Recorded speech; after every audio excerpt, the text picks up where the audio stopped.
Hare Krishna and Namaste. So I've been having trouble trying to figure out how to introduce this video, but I'm gonna look a little different. You might be like, oh, why do you look so different? Like, did your camera change? Did you get a new camera? I got a whole new laptop. So my camera looks a lot more like high definition. But anyway, this video is not about my new computer and about my camera. This video is going to tell us some stories behind some of the sarees that I have in front of me. Now, I say some of them because if I were to do every single one of these sarees and tell you a backstory about them, it would take forever. And the majority of them do not have a backstory.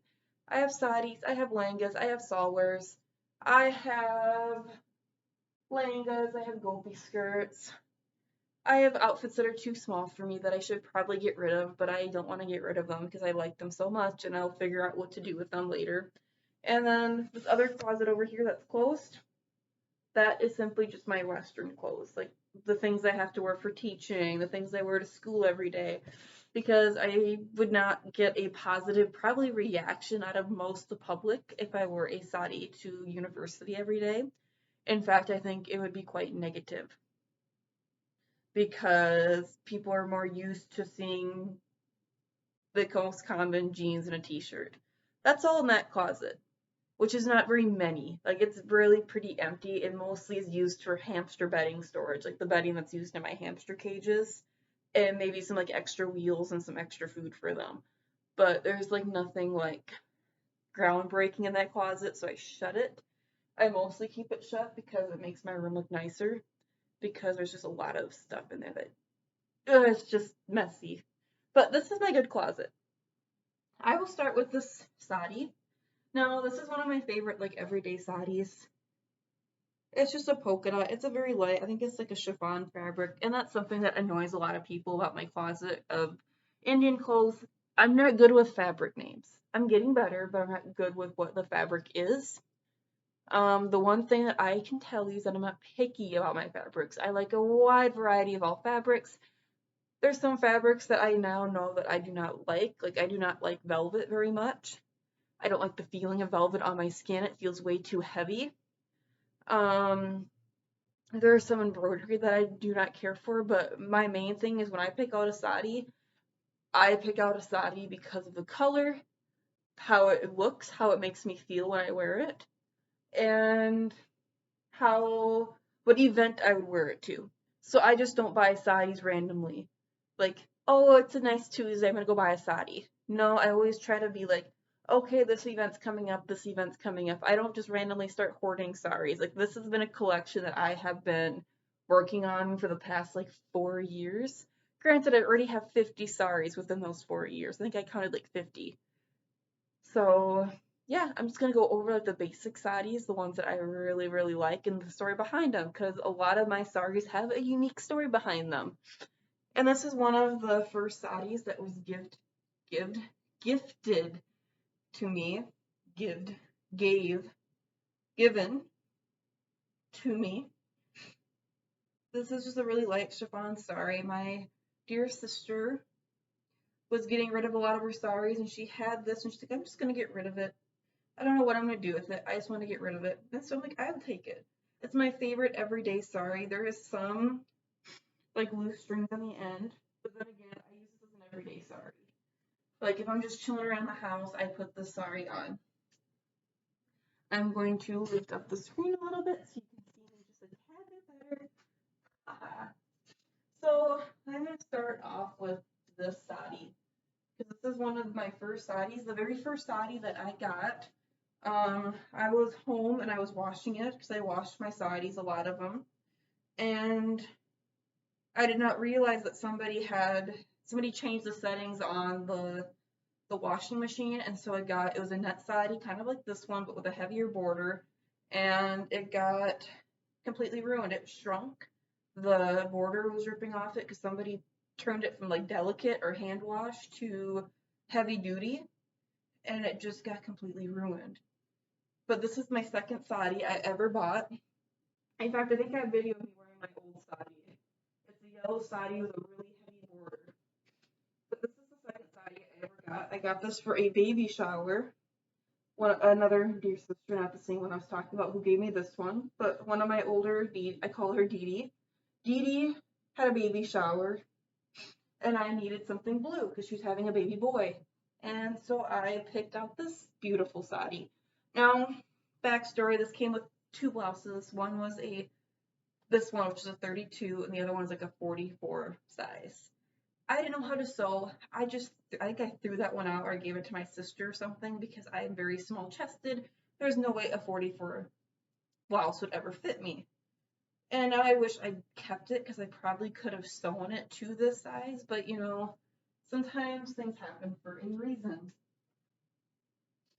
Now, the next important sari that I would really like to talk about is this one. This is a pink one. It has a really heavy but pretty border to it. It has these fancy little tassels in the back.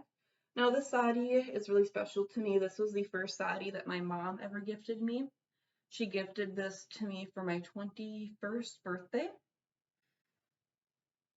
And I don't know, every time I look at it, it just gets prettier and prettier. I don't wear this one very often. It's a really heavy, like silky, netty fabric. It's really heavy. I don't wear it very often, very hot, especially in the summer. It's really hot to wear. I wore it a few times for Diwali, for a Christmas event too. Like, it's just absolutely pretty, and it's special to me because I didn't think that my mom really liked what I was doing. I don't think my mom liked that I was a part of a temple and I was doing a lot of things for deities. I didn't think my mom liked it or appreciated it, but her gifting me the sari for my birthday really showed me that she really doesn't care. Not that she cares, but she loves me and she trusts like I am doing the best for me. So that was really special, and that's why I love the sari. Okay, what one should I do next? I'm going to do this one. This one I need to adjust the blouse because I got this when I was a little on the heavier. I got this and I opened it because I gained a little bit of weight. There's a few times where I was like a little heavier than I wanted to be. But as you know, with my body, I've told this many times, with I have an autoimmune condition and I gain weight and I lose weight really easily. But anyway, Amata G from a temple in Minneapolis, she gave me like a huge bag of saris, and I gave them away to a lot of my friends because at the time our temple burnt down, and a lot of my dear devotee friends in the temple house lost some other clothing items, and so I donated a lot of the things that she gave.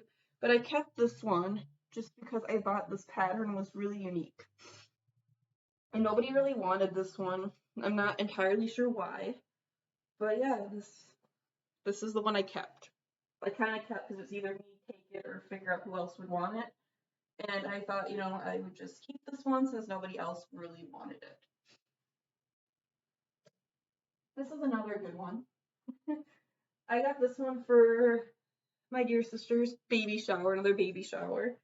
I got this one because I wanted another blue one, but I didn't want like a blue. I wanted like a bluish, greenish, tealish one. So this is teal. This is a really like off-white cream color with the heavy border. And this is a very like cotton. This is a cotton sari. I like cotton sari. I love this sari. This is the same sister. This is her baby shower, the one who gave me this sari. Um, yeah, I got this for hers. And this is something that I just always have kept really, really close to my heart. Then this is my most recent sari purchase. Somebody was selling like the story was basically this woman, she inherited this tub of like Indian fabric. She didn't know what it was, and it was like old vintagey things. And I saw this sari. She didn't know if it was a sari or dupatta, so I kind of took a chance on it, and it was a brand new sari. It has some staining, like it's been in like an attic.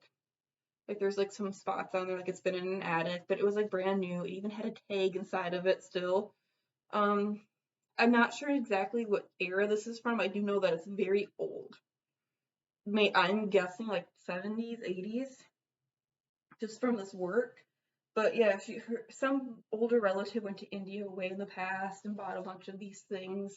She didn't know exactly what it was. She just heard the word dupatta sari when it came to long fabric.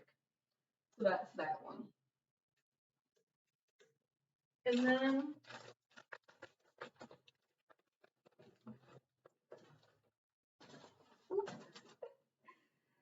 okay, this is the sari. This is my first ever designer sari that I've ever bought.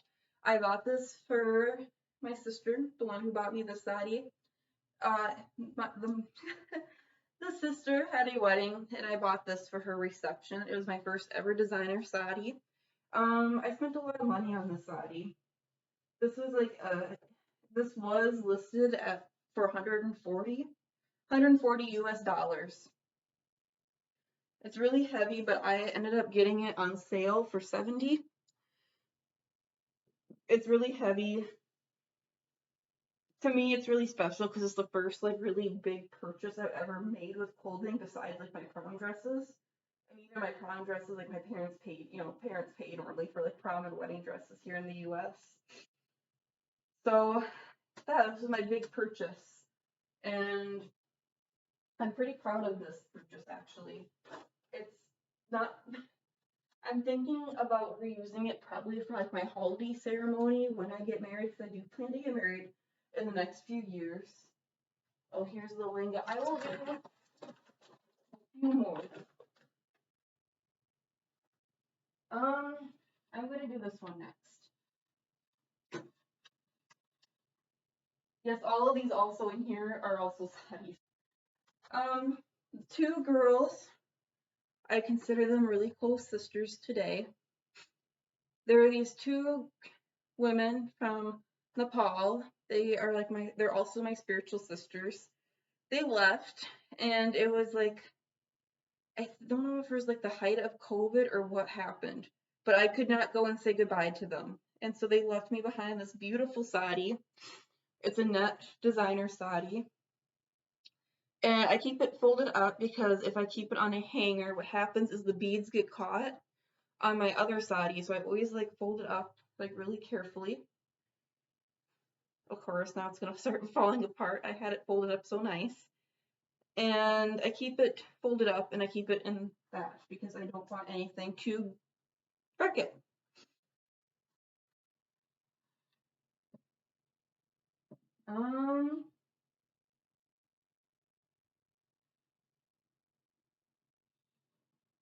Trying to think of another really good sari to show you.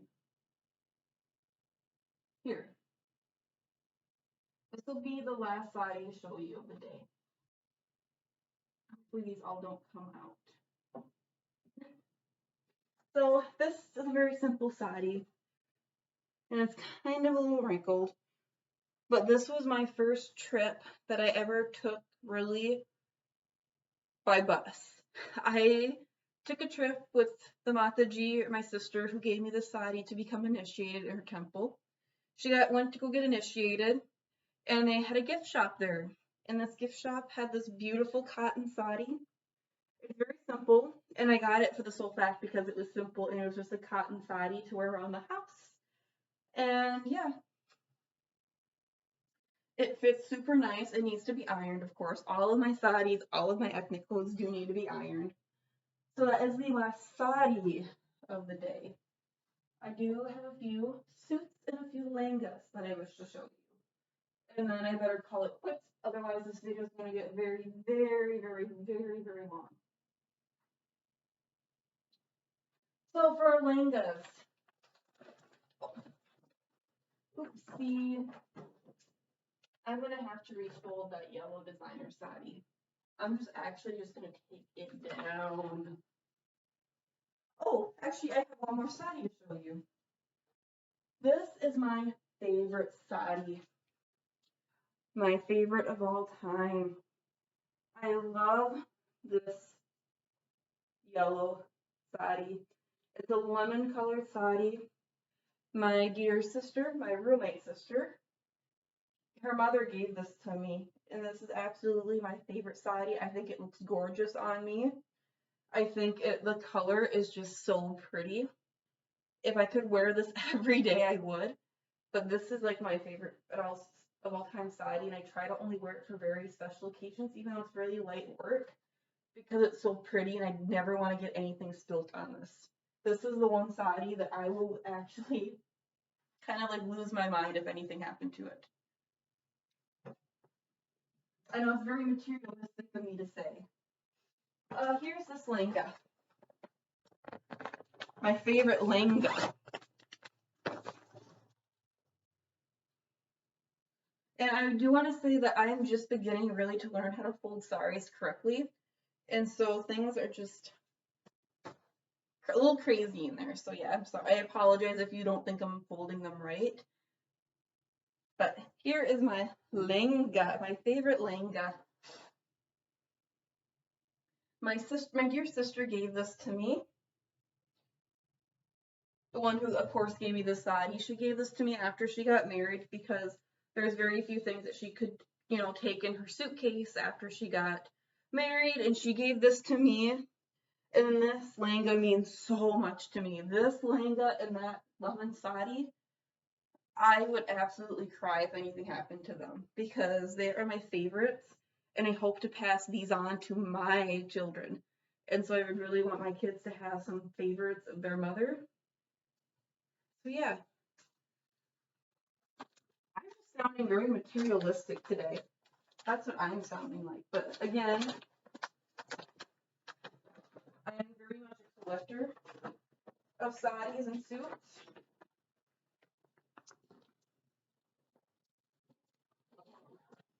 And then, if I turn, I do have more lengas, but I'm only showing you my favorite lenga for sake of time. To see, I'll show you this one. This is my Rajasthani lenga. This one I bought off Poshmark for Radha's birthday last year. The only thing I don't like is I'm not quite a fan of the top. I wish it was longer, but I normally use the dupatta just to cover it to compensate for the shortness of the top. But I just bought this randomly. I bought it on a used Indian coal site. I think it's not terribly, it's fancy, but it's not like heavy. Like it's heavy, it looks like it's heavy work, but it's really light. And that's because the material is very net. And another negative thing is you need to wear like a petticoat under because it is see-through. It's supposed to be just like a dance dress for like if you're doing Indian classical dance, that's what this is supposed to be for. But I thought it was just beautiful and I thought I'm gonna buy it for Radha's birthday.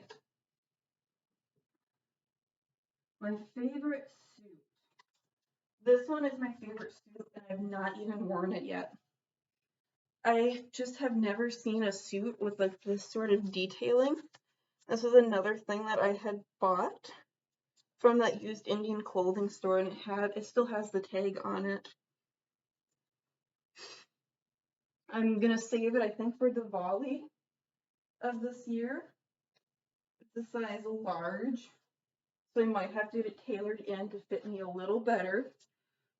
But I just thought the color combination was very unique and it's one of my favorite suits. And my second favorite suit is this suit, which is another suit that was given to me by the sister who gave me this sari. I actually bought the dupatta separately. It normally didn't come with the dupatta, but this is really cute. It reminds me of like 90s Ashorya Raw kind of vibes. And then these are just like all like my basic like cotton kurtas and cotton suits. The only one that's really interesting to show is this purple one. It comes with the Punjabi style trousers, like pants. But this is like the first suit that I bought. It's just simply cotton. It's really pretty, and then it has this beautiful, I should say absolutely gorgeous. I love this like tie-dye look kind of scarf to it. It has some like stains on it because I did wear this a lot when I was at when we had our temple house here, this would be my go-to suit, one of my go-to suits, and I would just throw the suit on, throw this over my head to keep the sun from beating on my eyes, go to the temple, do puja, then come all the way back here, and then yeah, most likely I would eat after puja there, and you know me, I'm very clumsy, and so I would get stuff on the dupatta, and I'd get stuff on the shirt, but the shirt washed out better than this.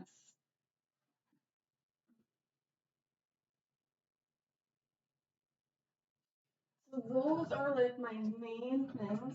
There is one more suit that I'm not going to show it because I have not worn it, and it's a little bit of it's a designer suit, like it's a white designer suit. I have not worn it yet, but I need to get it stitched. It's not fully stitched. So I can't really show you. You don't really have a good idea. So maybe I can show it after I get it like finished up and stitched up. But anyway,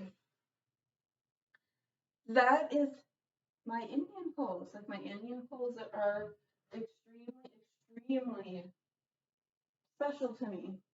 And I got a comment on my last video, and I will address it very quickly. It was, why do you wear Indian wear? Like, you can be Hindu and not wear Indian wear. Why do you choose to wear it? And the only thing that I can really think of is that this is not really just Indian wear. People, when they see sarees, associate with India, but in reality, India once was all up into the northern parts of China. It was everywhere, like everywhere was Great India. And so this is seen even still, like something, like some parts of like the Indian clothing, like the lenghas, the cholis, the sarees are found everywhere. In fact, there's a lot of my one country that I can really think of, like Bengal, Nepal, Pakistan, they wear very similar clothing to India still to this day, even Afghan, whereas a lot of clothing to this day it's very Indian looking because of the culture that there was. It was once a huge culture that spanned across everywhere. But to fully say the question, why do I wear sarees? Why do I wear lenghas? Why do I wear the salwar kameez? Why? And that is because I want to feel closer to the whole, like my holy land, Vrindavan. I want to feel like I want to get that atmosphere. I want to feel like a gopi. I want to feel, you know, I feel if I'm wearing a sari, I feel much freer. I feel more spiritually inclined than if I wore like jeans and a t-shirt, or if I walked out wearing like a crop top and short shorts. I don't feel as spiritually enlightened. But if I wear like this, I feel more light, I feel more feminine, I feel more beautiful, I feel more spiritual, I feel more complete when I'm doing my prayers. It's just, I don't know how else to explain it other than I feel better wearing it. Other than if I were to do arti, because I could still do arti in like jeans and a t-shirt, you know, I would still be covered, but I would not feel spiritually there, which is why I prefer wearing a sari, but oftentimes it's just not what I'm able to do. Like I'm able to do it now because I have a little bit of vacation time and I can stay home and I can kind of get stuff done around the house. I'm wearing a lightweight sari, but if I were to go to work, I can't go to work in a sari. I'm working with young kids, I'm working with a diverse range of cultures, and it's just unrealistic to have everybody kind of be like, oh yeah, like you can wear that because we have a huge thing about not, you know, the stomach, like if you show your stomach, it's not professional. So I would have to wear it very long, like like this palu would have to cover. I'd have to get like a choli that was covering here. And if I were to open up this palu, the kids would be all over it. Even right now, like this, like all the kids like grabbing onto it, it would not feel okay having someone constantly touch it. And it's very, I'm I'm an extrovert introvert is what I call it. I'm extroverted when I'm with like my friends and family and to you find people on the internet. But I'm very introverted and I get stumbly when people ask me questions in real life. And I don't know how to exactly respond. and I'm very quiet. Like I don't go up to people, and I'm very not happy. I don't like conflict, and I don't like drama. And so my idea is I don't want people to come after me just because I'm wearing a bindi or I'm wearing my sari. I do wear my bindi the majority of the time unless I am at work. So if I'm just running about, I will wear like a really loose top and some palazzo pants and a bindi. But I don't wear my sari like doing stuff like grocery shopping. I wear my bindi, but not the beautiful sarees that you see today. But yeah, that is just my video because a lot of you are curious about how this collection has grown. And I will say that I did not just buy these all at once and I'm just their collection over time. And I love my collection. I love wearing them. And my only regret is not being able to wear them more often. But yeah, I believe that sarees are a great thing to pass down to your daughters, to pass on throughout the family, to the grandchildren, because it's a really thing. It's, it's a really sentimental thing. And I really wish, like I wish my mom had things that she still had from her teenage years and she could give to me. It's just something special. And I can see, like, my daughter and my sons will see my saree collection and be like, "Oh my goodness, mom, like you're so stylish," or "Oh my goodness, mom, you have a problem." But anyway, Hare Krishna, Radhe Radhe, and Namaste. Have a great day.